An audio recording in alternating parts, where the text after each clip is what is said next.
7. Racionalidade e fé. Algumas das consequências de lançar a fé contra a racionalidade, em linhas que não refletem a perspectiva bíblica, se podem enunciar nos termos seguintes. A primeira consequência de colocar-se o cristianismo no andar superior diz respeito à moral. Surge a questão de como estabelecer-se um relacionamento de um cristianismo no andar superior para com a esfera da moral na vida cotidiana. A resposta simples é que tal não é possível. Como vimos, não há categorias no andar superior, portanto, não há maneira de provê-lo com qualquer espécie de categorias. Em consequência, o que realmente define o chamado ato cristão hoje é simplesmente o que o generalizado consenso da Igreja ou o dominante conceito da sociedade admite como desejável em determinado momento. Não se pode ter verdadeira moral no mundo real uma vez feita essa dissociação. O que nos resta, em tais circunstâncias, é um formulário de normas éticas inteiramente relativas. A segunda consequência dessa dissociação é que não se tem uma base adequada para o direito, para a lei. O sistema legal da reforma era, todo ele, calcado no fato de que Deus revelara algo real na própria essência das coisas comuns da vida. Há, no antigo prédio do Supremo Tribunal de Lausanne, na Suíça, um lindo quadro pintado por Paul Robert. É intitulado A Justiça Instruindo os Juízes. Na parte fronteira deste avantajado mural se exibe não pouco litígio e contenda. A esposa contra o marido, o arquiteto contra o construtor e assim por diante. Como devem os juízes proceder para julgar as causas em disputa? Esta é a maneira como exercemos o juízo em um país reformado, diz Paul Robert. Pintou a justiça com a espada apontando para um livro sobre o qual se leem as palavras, a lei de Deus. Para o homem da reforma, havia uma base para a lei, para o direito. O homem moderno não apenas repudiou a teologia cristã, mas também alijou a possibilidade do que nossos ancestrais esposavam como base para a moral e para o direito. Outra consequência é que tal rejeição põe por terra a solução que se propõe ao problema do mal. A resposta que lhe dá o cristianismo se alicerça na queda concebida como ocorrência histórica, no tempo e no espaço, real e completa. O erro de Tomás de Aquino foi a noção de uma queda incompleta. A verdadeira posição cristã, entretanto, é que, no espaço e no tempo da história, houve um homem não programado que fez uma escolha, rebelando-se realmente contra Deus. No momento em que se rejeita esta solução, não há como fugir à chocante afirmação de Baudelaire: se há um Deus, é-o diabo. Ou à não menos extravagante conclusão de Archibald MacLeish, em sua peça teatral J.B. se ele é Deus, não pode ser bom. Se é bom, não pode ser Deus.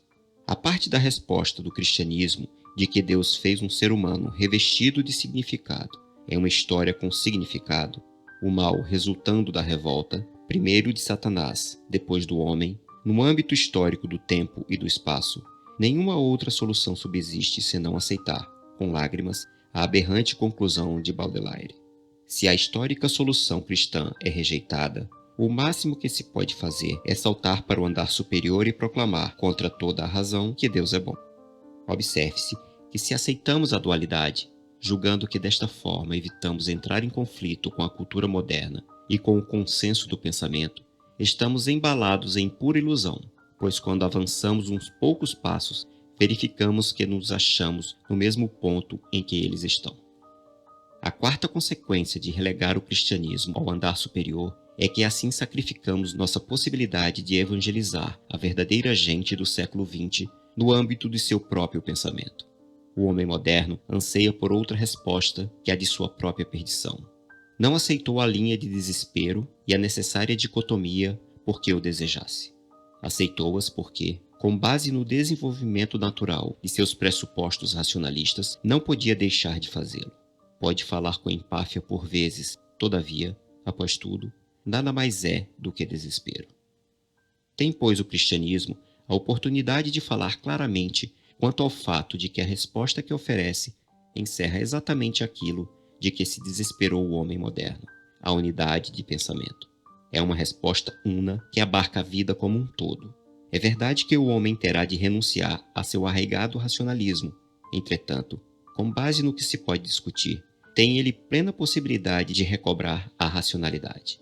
Pode-se perceber agora por que insisti com tanta ênfase anteriormente na diferença entre racionalismo e racionalidade. Esta perdeu-a o homem moderno. Pode, porém, reavê-la mercê de uma resposta unificada à vida com base no que se abre à verificação e à discussão. Lembre-se, portanto, os cristãos, de que se deixarmos-nos apanhar na armadilha contra o qual venho avisando, o que teremos feito é, entre outras coisas, pormos-nos na posição em que, na realidade, estaremos enunciando em terminologia evangélica simplesmente o que o incrédulo está dizendo com seus próprios termos.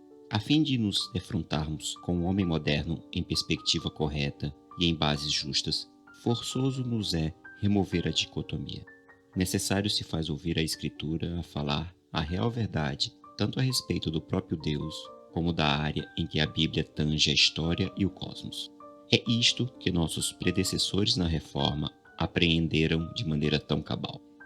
Na dimensão da eternidade, já ouvimos, estamos completamente separados de Deus. Na linha da personalidade, porém, fomos feitos à sua imagem. Portanto, Deus nos pode falar e dizer acerca de si mesmo, não de forma exaustiva, mas de maneira real, não plena, mas verdadeiramente. Afinal de contas, criaturas finitas que somos, nada poderíamos conhecer em forma exaustiva. Mas Deus nos tem falado também acerca de coisas pertinentes ao reino do finito, ao elemento criado. Deus tem nos falado coisas verdadeiras acerca do cosmos e da história. Logo, não estamos flutuando a esmo. Não se pode, porém, obter esta resposta a menos que se nutra o conceito da Bíblia sustentado pela Reforma. Não é questão de revelar-se Deus em Jesus Cristo simplesmente, pois que não há nisto suficiente conteúdo se o separarmos das Escrituras. Nesse caso, faz-se apenas outro emblema sem conteúdo, pois tudo o que sabemos quanto ao que foi essa revelação de Cristo provém das Escrituras. O próprio Jesus não fez distinção entre sua autoridade e a autoridade das Escrituras. Operou baseado na unidade de sua própria autoridade e do conteúdo das Escrituras.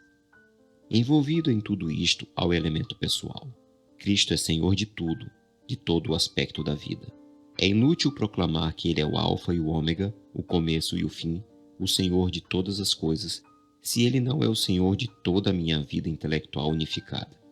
Serei falso ou estarei confuso se cantar a respeito da soberania de Cristo e preservar determinadas áreas de minha vida inteiramente autônomas. Isto é verdadeiro se é a minha vida sexual que se mantém autônoma. Porém, é igualmente verdadeiro se a autonomia cabe à minha vida intelectual, ou mesmo a qualquer área altamente seletiva de minha vida intelectual. Qualquer autonomia é improcedente. Uma ciência autônoma ou uma arte autônoma é aberração, se tomarmos ciência ou arte autônomas fora do conteúdo daquilo que Deus nos deu a conhecer. Não quer dizer isto que tenhamos uma ciência ou arte estática. O contrário é que é a verdade. Outorga-nos a forma em cujo âmbito, sendo finito, a liberdade é possível. Não se pode colocar a ciência e a arte na moldura de um andar inferior autônomo sem sofrer o mesmo trágico fim que se tem verificado através da história. Vimos que em todos os casos em que se fez autônomo o andar inferior, não importa o nome que se lhe deu, não decorreu muito tempo antes que o inferior acabasse devorando o superior. Desapareceram dessa forma não apenas Deus, mas também a liberdade e o homem. A Bíblia pode manter-se por si só. Dizem-me frequentemente, como é que o Senhor parece saber comunicar-se com essa gente esdrúxula? Parece conseguir falar-lhes em uma linguagem que entendem, mesmo que não aceitem aquilo que o Senhor lhes diz. Muitas podem ser razões porque assim se dá, mas uma delas é que, sem dúvida, procuro induzi-los a ver o sistema bíblico e sua verdade à parte de um apelo à autoridade cega, isto é, como se crer significasse aceitação simplesmente porque a família crê ou como se o intelecto nada tivesse a ver com a fé. Foi assim que vim a ser crente.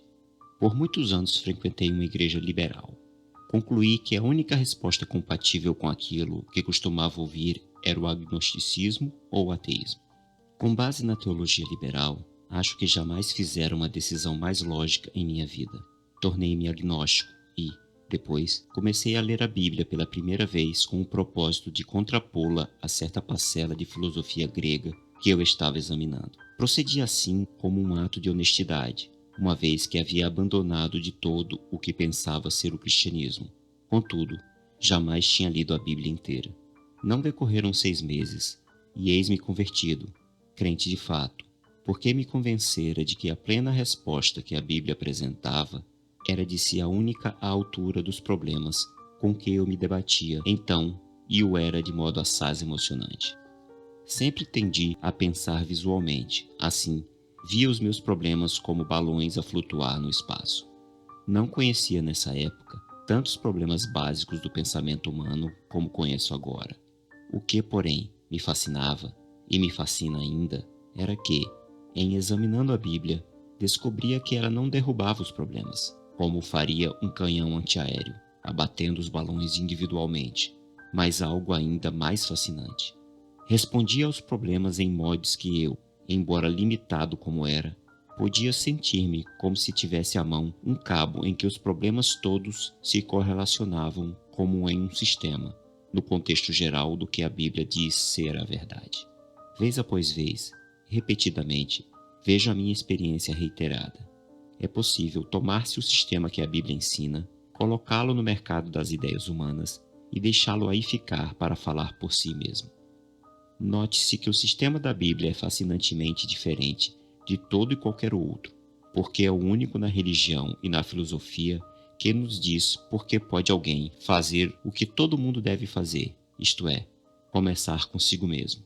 O fato é que não há outro meio de começar à parte de nós mesmos. Cada um vê através de seus próprios olhos e, todavia, isto envolve um problema real. Que direito tenho eu de começar aqui? Nenhum outro sistema explica meu direito de assim fazer. A Bíblia, porém, dá-me uma resposta quanto a por que posso fazer o que devo fazer, isto é, começar comigo mesmo. Diz a Bíblia, antes de mais nada, que no princípio foram todas as coisas criadas por um Deus pessoal infinito, que sempre existira. Isto posto, o que diz é intrinsecamente pessoal antes que impessoal. A Bíblia diz, ademais, que Deus criou todas as coisas fora de si mesmo. A frase fora de si mesmo é, parece-nos, a melhor maneira de expressar a criação à mentalidade do século XX.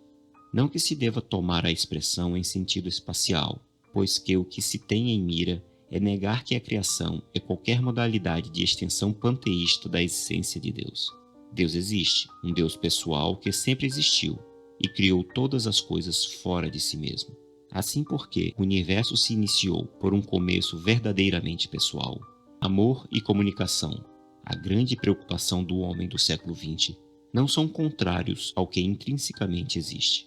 O universo teve um princípio pessoal em contraposição ao impessoal e, tal sendo o caso, esses anseios de amor e comunicação que o homem sente não são contrários ao que intrinsecamente existe. E o mundo é um mundo real porque Deus o criou verdadeiramente fora de si mesmo. O que ele criou é objetivamente real. Logo, há verdadeira causa e efeito históricos. Existe uma verdadeira história e há um verdadeiro eu. Neste cenário de uma história dotada de significado, diz a Bíblia que Deus fez o homem de maneira especial, à sua própria imagem. Se não entendemos que a relação básica do homem é para cima, teremos de procurar descobri-la para baixo. Ao estabelecê-la assim, a pessoa que o faz é demasiado antiquada hoje, se relaciona finalmente com os animais. Hoje, o homem moderno procura relacionar-se com a máquina. Diz-nos, porém, a Bíblia que nossa linha de referência não precisa nos levar para baixo. Aponta para cima, porque fomos feitos à imagem de Deus. O homem, afinal, não é uma máquina. Se rejeitarmos a origem intrinsecamente pessoal do universo, que alternativa podemos ter? Tem-se de dizer enfaticamente que não há resposta final, exceto que o homem é produto do impessoal, mais o tempo, mais o acaso. Ninguém jamais conseguiu descobrir personalidade com esta base, embora muitos, como o finado Teilhard de Chardin, o tenham tentado. É uma empreitada simplesmente inexequível. A menos que partamos da personalidade, a conclusão de que somos produtos naturais do impessoal, mais o tempo, mais o acaso, é a única a que podemos chegar. E ninguém ainda demonstrou como o tempo mais o acaso podem produzir mudança qualitativa do impessoal para o pessoal. Se a verdade fosse essa, achar-nos-íamos em situação desesperada, num beco sem saída. Quando, porém, a Bíblia diz que o homem é criado à imagem de um Deus pessoal, ela nos dá um ponto de partida. Nenhum sistema humanista tem provido uma justificativa para que o homem comece consigo próprio. A resposta da Bíblia é totalmente única. Há um e, ao mesmo tempo, provê a razão por que pode o homem fazer o que deve, começar consigo mesmo, e lhe dita o ponto de referência adequado, o Deus pessoal infinito. Isto constitui completo contraste para com os demais sistemas em que o homem começa consigo próprio, não sabendo por que tem o direito de partir de si mesmo, nem em que direção começará a avançar tateando. Começando em mim mesmo e com tudo. Quando falamos acerca da possibilidade de começarem os homens de si mesmos para compreenderem o sentido da vida e do universo, devemos acautelar-nos em definir claramente o que desejamos dizer. Há dois conceitos ou ideias de conhecimento que devem ser conservados distintos. O primeiro é o conceito racionalista ou humanista, isto é, de que o homem, começando totalmente independente e autônomo de tudo mais, pode construir uma ponte para a verdade última, como se tentasse assentar uma ponte de pilares, com uma extremidade do vão apoiada em si mesmo e a outra na margem de um espaço infinito. Tal é impossível, porque o homem é finito e, sendo assim, nada tem para que apontar com segurança. Não dispõe de meios para, partindo de si mesmo, estabelecer universais suficientes. Sartre viu este fato com insuperável clareza quando, em decorrência de não encontrar nenhum ponto de referência infinito, chegou à conclusão de que tudo deve ser absurdo. O segundo conceito é o cristão, isto é, uma vez que o homem foi criado à imagem de Deus, ele pode começar consigo mesmo, não como infinito, mas pessoal, além do importante fato, como adiante veremos, de que Deus outorgou ao homem decaído um conhecimento de real conteúdo de que ele necessita desesperadamente.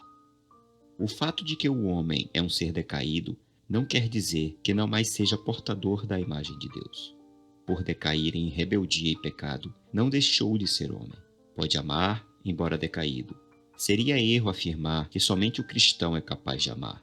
Ademais, um pintor não cristão pode, a despeito disso, pintar a beleza. E é porque são ainda capacitados a fazer coisas como estas que manifestam serem ainda expressão da imagem de Deus. Ou, para dizê-lo em outros termos, que podem afirmar sua qualidade única de humanidade como homens. É, pois, algo verdadeiramente maravilhoso que, embora seja o homem distorcido, corrompido, perdido em consequência da queda, é ainda homem. Não se tornou uma máquina, nem animal, nem planta. As marcas da humanidade ainda nele subsistem: amor, a racionalidade, o anseio por sentido, o temor do não ser e assim por diante. Esse é o caso mesmo quando seu sistema não cristão o leva a dizer que estas coisas não existem. Entretanto, tais coisas é que o distinguem do mundo animal e vegetal e da máquina. Por outro lado, partindo de si mesmos autonomamente, é bastante óbvio que, sendo finito, jamais pode alcançar qualquer resposta absoluta. Isto seria verdadeiro se fosse somente com base no fato de que o homem é finito. A isto, entretanto, deve-se acrescentar, desde a queda, o fato de sua rebelião.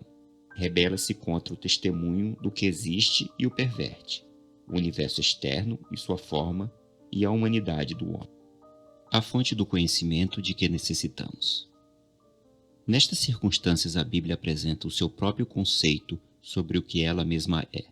A Bíblia apresenta-se como a comunicação da verdade proposicional de Deus, escrita em forma verbalizada, àqueles que são feitos à imagem de Deus. Operando sobre o pressuposto da uniformidade das causas naturais em um sistema fechado, tanto o pensamento secular quanto o pensamento teológico não bíblico da atualidade diriam que isso é impossível. Todavia, é isso precisamente o que a Bíblia afirma apresentar. Tomemos, por exemplo, o que se deu no Sinai, Deuteronômio 5, 23 a 24. Diz Moisés ao povo: vós vistes, vós ouvistes.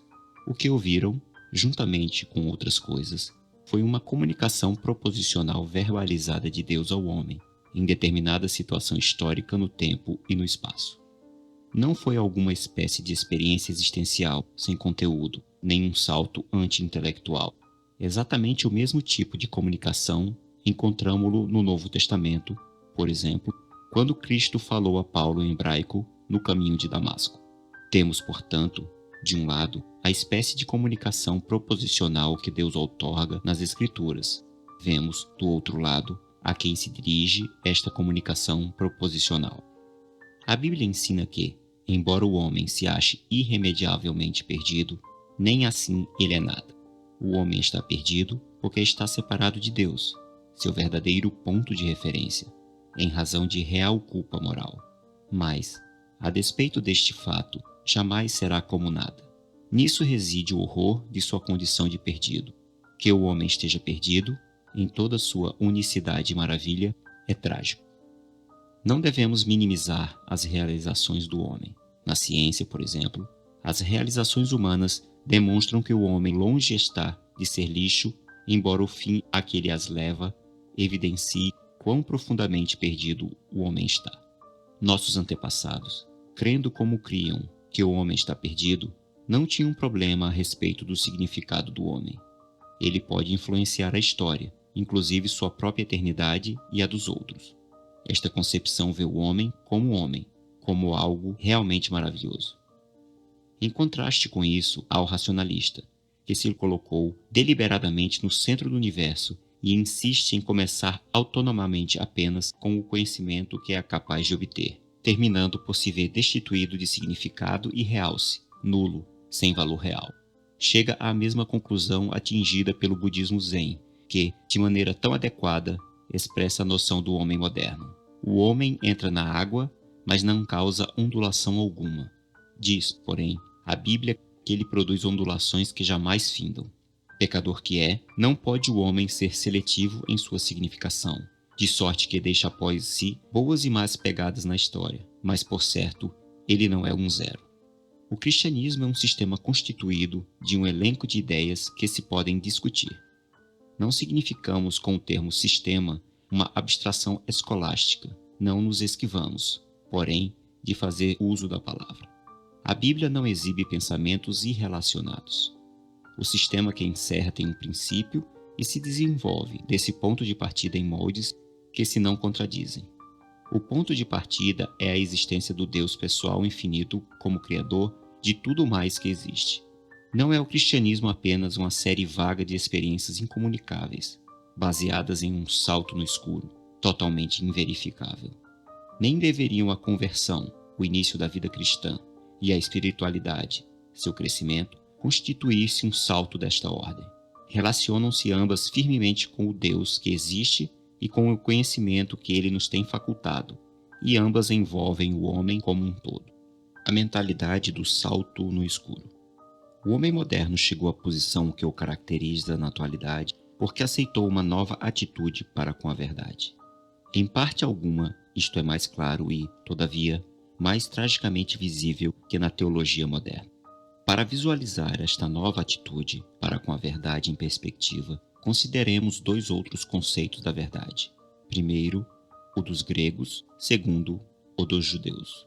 Comumente, o conceito helênico de verdade era um sistema ontológico ou metafísico harmoniosamente contrabalançado, formando um todo uno e coerente em todos os pontos. O conceito judaico e bíblico da verdade é diferente.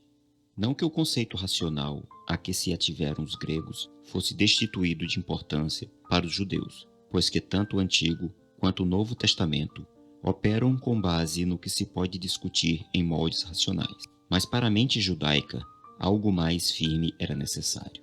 E essa base mais firme era um apelo à história real, história no espaço e no tempo que se podia escrever e discutir como história.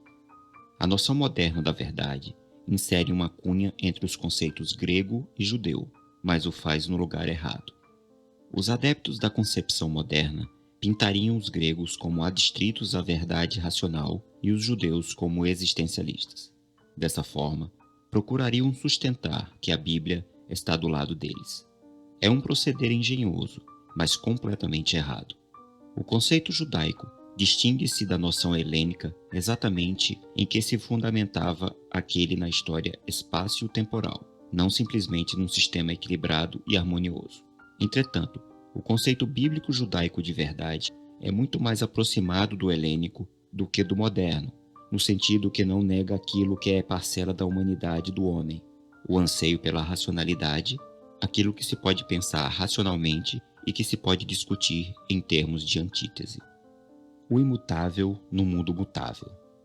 Há duas coisas que precisamos aprender firmemente no esforço de comunicar o Evangelho na atualidade, quer estejamos falando a nós mesmos, quer a outros cristãos, quer a aqueles que estão totalmente fora de nosso círculo. A primeira é que há certos fatos imutáveis e verdadeiros. São fatos que não têm nenhuma relação com as ondas e correntes em constante mudança. Fazem do sistema cristão o que ele é e, se são alterados, o cristianismo se converte em algo diferente.